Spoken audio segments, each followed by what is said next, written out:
ब्राह्मणोचित निर्वाह में अपना जीवन यापन करने के बाद समाज के लिए अपना उत्सर्ग कर सकते हैं, समाज के लिए समय निकाल सकते हैं।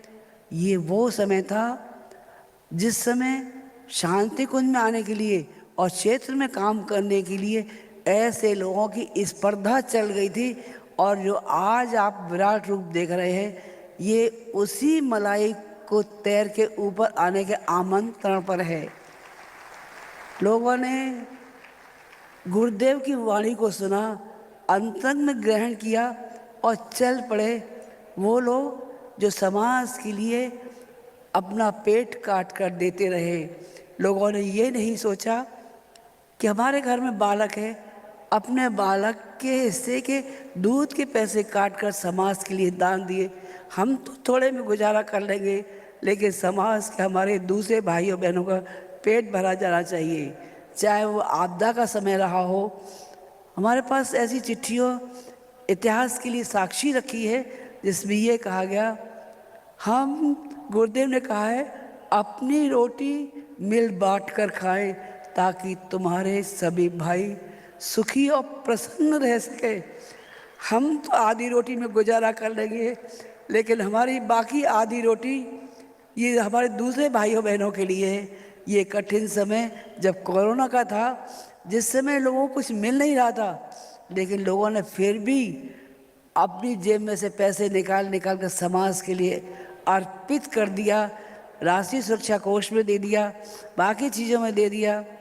गुरुदेव के महाप्रयाण के बाद बच्चे ये सोचने लगे, इतना प्यार देने वाला, अपने कलेजे से लगाकर ये कहने वाला, बच्चों तुम आए हो, ये मत सोचना कि तुम अकेले हो।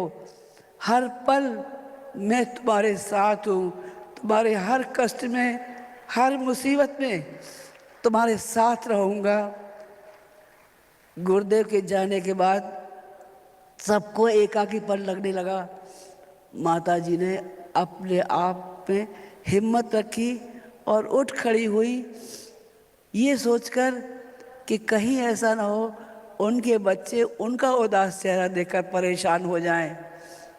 उन्होंने अपने बच्चों को हिम्मत दी और कहा, बच्चों पिता ने जो हौसले दिए हैं, जो आगे बढ़ने के लिए साहस दिया है, उस पे अब आगे और बढ़ने का काम करने का समय है। और ये समय वो था जब वंदनीय माता जी ने अश्वमेधिक पुरुषार्थ के लिए अपने बच्चों को खड़ा कर दिया था।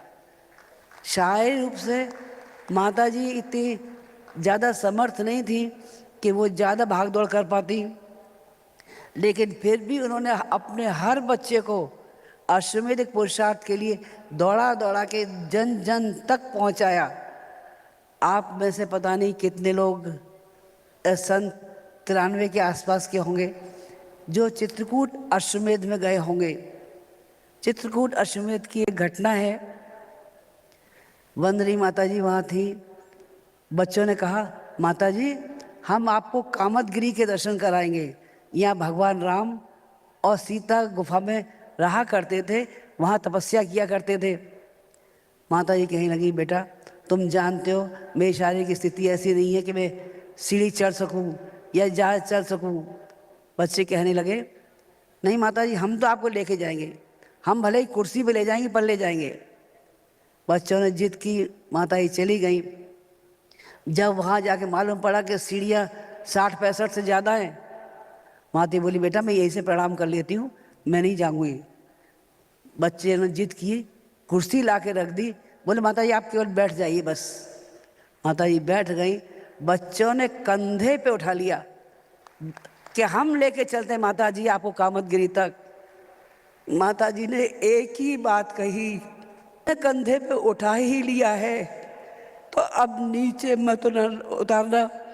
जीरो से लेके जैसलमेर तक, कश्मीर से लेके कन्याकुमारी तक, भारत से लेके यूरोप और एशिया के हर देश तक पहुंचा दो गुरुदेव माता जी को। गुरुदेव माता जी को आज उनके बच्चों ने जन जन तक पहुंचा दिया।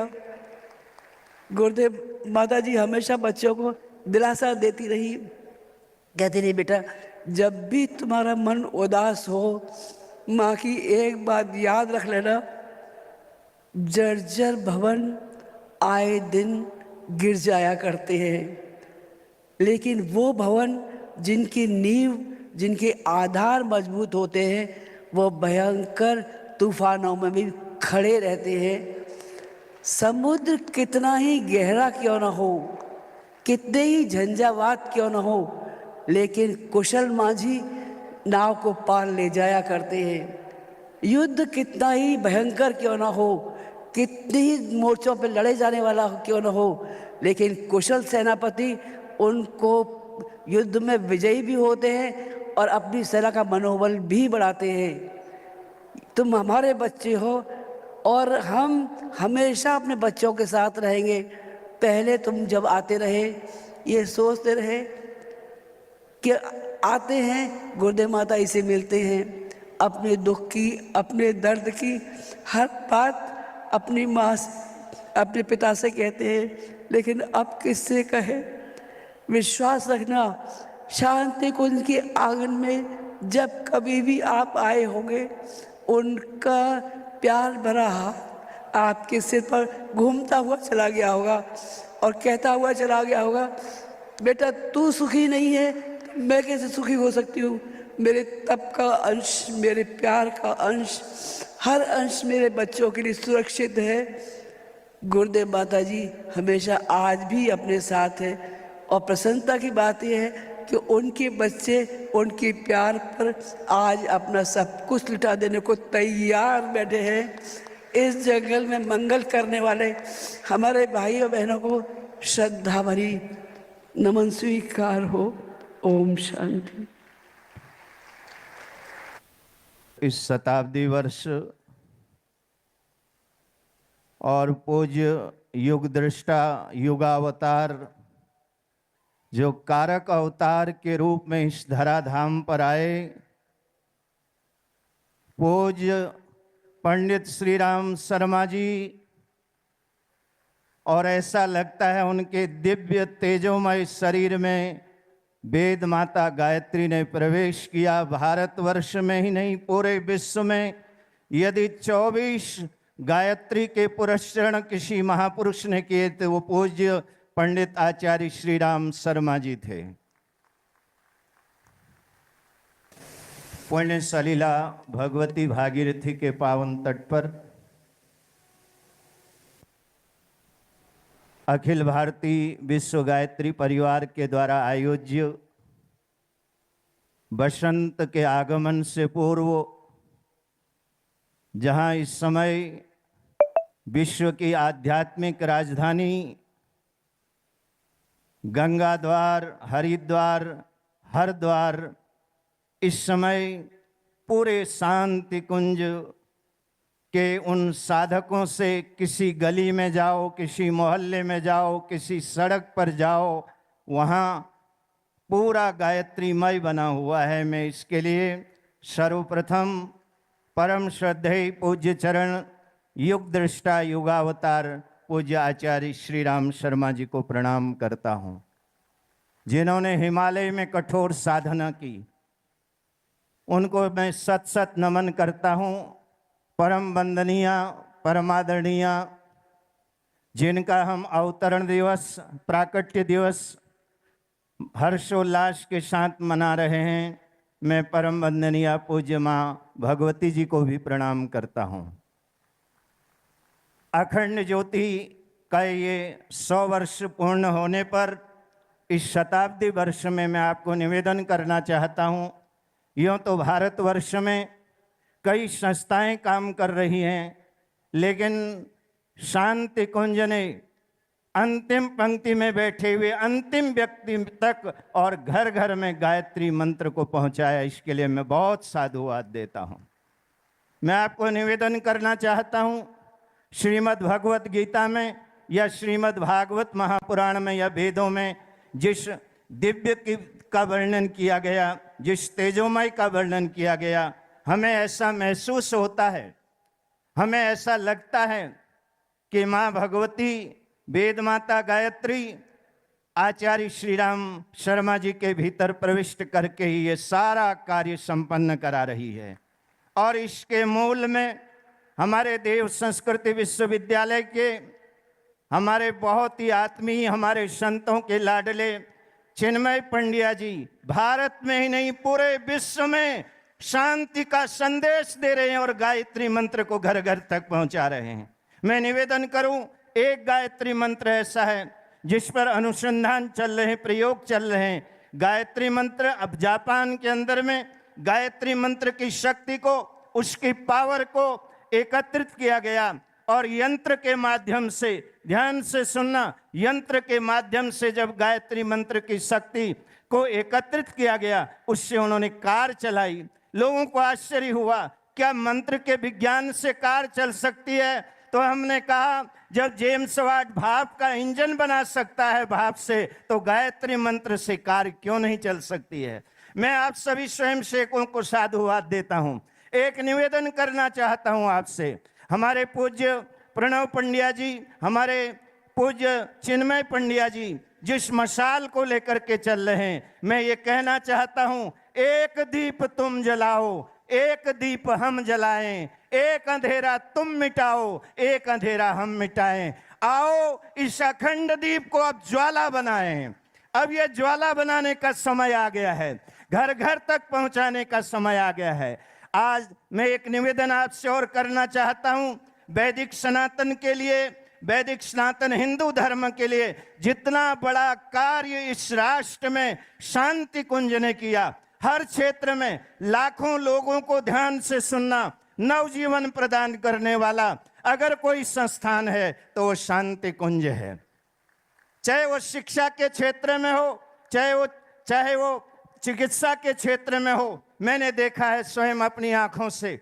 मैं कहना चाहता हूं आपसे, जब कहीं प्राकृतिक आपदा आती है और उस प्राकृतिक आपदा में कहीं सेवा का प्रश्न आता है, सबसे पहले अगर कोई पहुंचता है, कोई संस्था पहुंचती है, वो शांति कुंज है। और शांति कुंज के वो लाखों कार्यकर्ता हैं।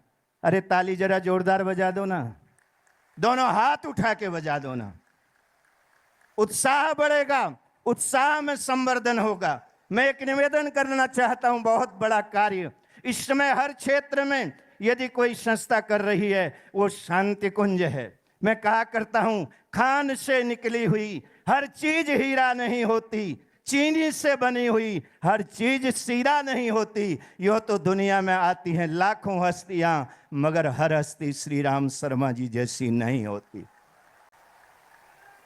आज जो आप शांति कुंज का विस्तार देख रहे हैं, मैं चिन्मय पंड्या जी को बहुत साधुवाद देता हूं। ये बहुत सरल हैं, बहुत सहज हैं। मैं ये कहना चाहता हूं, आज शांति कुंज के संदेश को लेकर के ये पूरे विश्व में जा रहे हैं। आज 80 देशों के लोग यहां इस समय सभा मंडप में बैठे हुए हैं। कहना बहुत सरल होता है, लेकिन करना बहुत कठिन होता है। लेकिन इसके मेरुदंड आप लोग हैं, जितने स्वयं सेवक हैं। मैं आपकी ज्यादा प्रशंसा इसलिए नहीं करूंगा। मैं आपको कहना चाहता हूं, प्रयागराज में कुंभ होता है, लेकिन अब तो हमारे हरिद्वार में इस समय कनखल में दक्षेश्वर की भूमि पर यह कुंभ, गायत्री कुंभ लगा हुआ है। ये गायत्री कुंभ है साहब। और आपको मैं निवेदन करना चाहता हूं, आपके जीवन में एक आचार्य आए, आपके जीवन में एक संत आए, आपके जीवन में एक ज्योति आई। 100 वर्ष हो गए, 100 वर्ष अखंड ज्योति को। शांति कुंज वो संस्था है साहब, जिसने सबको गले से लगाया, सबको सम्मान दिया और सबको बराबर का अधिकार दिया। कबीरा कुआं एक है, पनिहारी अनेक, बर्तन सबके न्यारे हैं, पर पानी सब में एक। या तो सुमेधा ऋषि का जो यज्ञ चल रहा था, जिस यज्ञ को देखने के लिए बड़े बड़े ऋषि पहुंचे थे, और उस यज्ञ में एक ज्योति प्रकट हुई थी, एक अग्नि प्रकट हुई थी 100 वर्ष तक की। और आज मुझे ऐसा लगता है वही दृश्य यहां शांति कुंज में दिखाई दे रहा है। आप कोई बड़ी पूजा ना कर पाए, बड़ा पाठ ना कर पाए, बड़ा भजन ना कर पाए, कोई बात नहीं। मेरा आप सबसे निवेदन है, क्योंकि मैंने इस देश में पुराणों की बहुत कथा कही, मैं ये कहना चाहता हूं, आप वर्ष में 2 बार, 4 बार, 6 बार, 8 बार, 12 बार आकर के अखंड ज्योति का दर्शन कर ले। आपकी समस्याएं कपूर की तरह उड़ जाएंगी। आप 5 मिनट 10 मिनट अखंड ज्योति के सामने बैठें।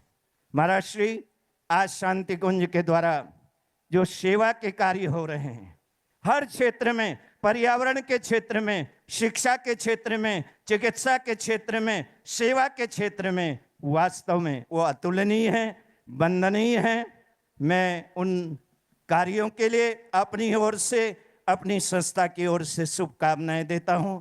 हम आपके हैं, आप हमारे हो, और जितने स्वयं सेवक बैठे हैं, बस आपसे एक निवेदन करना चाहता हूं।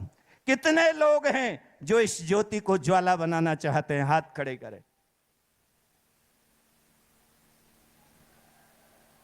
और ऊपर ले जाएं। कितने लोग हैं जो 1 महीने में 500 लोगों को जोड़ने का संकल्प लेना चाहते हैं? आज वो हाथ खड़ा करें। प्रत्येक व्यक्ति 500 को जोड़े। मैं निवेदन करना चाहता हूं, मैं आज यहां कहना चाहता हूं, एक दिन ये गोमुख की धारा गंगा सागर बनेगी, और बन रही है। ये गंगा सागर बनेगा। गंगा तीर्थ में एक तीर्थ और है, वो है गायत्री तीर्थ। गंगा तीर्थ में भी स्नान करो, गंगा में भी स्नान करो, लेकिन जहां सेवा की गंगा बह रही है, जहां साधना की गंगा बह रही है, और उस तीर्थ में भी, गायत्री तीर्थ में भी स्नान करो।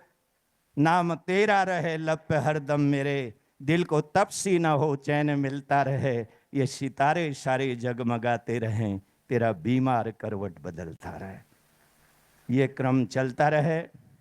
मैं इन्हीं मंगल कामनाओं के साथ, क्योंकि मैं 4.5 दशक से हरिद्वार में रहता हूँ, मैंने और शांति कुंज के पास में रहता हूँ, और हमको इतने अच्छे पड़ोसी मिले।